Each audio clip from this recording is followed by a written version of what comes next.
Hi guys, ఇప్పుడైతే మనం kids craft series అయితే స్టార్ట్ చేస్తున్నాము.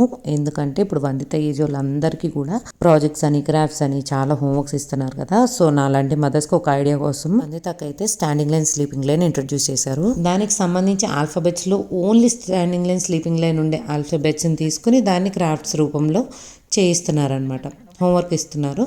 సో అవన్నీ తీసి నేను మీకు వీడియోస్ అయితే షేర్ చేస్తాను జస్ట్ అండ్ ఐడియాస్ కోసం. ఇదైతే ఫస్ట్ ఈ ఇచ్చారు. ఈ ఫర్ ఎలిఫెంట్ యూజ్ చేసుకున్నాము. ఆ ఎలిఫెంట్ని మనం డ్రా చేయడం కోసం పేపర్ ప్లేట్స్ అనేది అయితే చూస్ చేసుకున్నాము. 2 పేపర్ ప్లేట్స్. ఆ పేపర్ ప్లేట్స్ పైన ఒకదానిపైన ఐస్ గీసాము, ఇంకొక దానిపైన ఇయర్స్ గీసి కటింగ్ అయితే చేసాం అనమాట, ఇయర్స్. దాని తర్వాత దానంతటికి వందితతో కలరింగ్ అయితే వేయించాను. క్రాఫ్ట్స్ చేయడం ఈజీయే కానీ పిల్లలతో చేయించడమే కష్టము. అండ్ ఆ తర్వాత వందితాను కూడా కట్ చేయమని చెప్పాను. ఏదో కష్టపడి కట్ చేసింది. దాని తర్వాత నేను దాన్ని సెట్ చేశాను అనమాట. తర్వాత ఐస్ అండ్ ఇయర్స్ రెడీ అయిపోయాయి. ఇంకేముంది, తొండం ఉంది, అది కూడా మళ్ళీ డ్రా చేసేసి కటింగ్ అయితే చేసేసాను.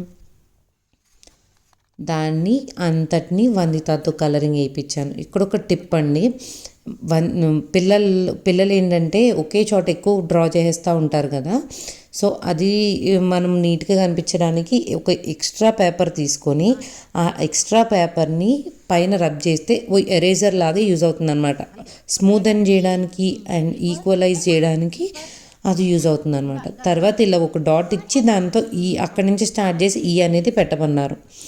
సో ఇప్పుడు కలరింగ్ చేసినవన్నీ రెడీ అయిపోయాయి కదా. ఇక్కడ నేను చెప్పాను కదా, సో ఇలా రబ్ చేస్తే ఎక్స్ట్రా ఉన్నదంతా ఆ పేపర్కి వచ్చేస్తుంది అనమాట. సో లుక్ అయితే బాగుంటుంది అండ్ వైట్గా ఉండకుండా ఎక్కువ నార్మలైజ్ చేస్తుంది. Hope you will enjoy this series. Keep smiling. Bye bye.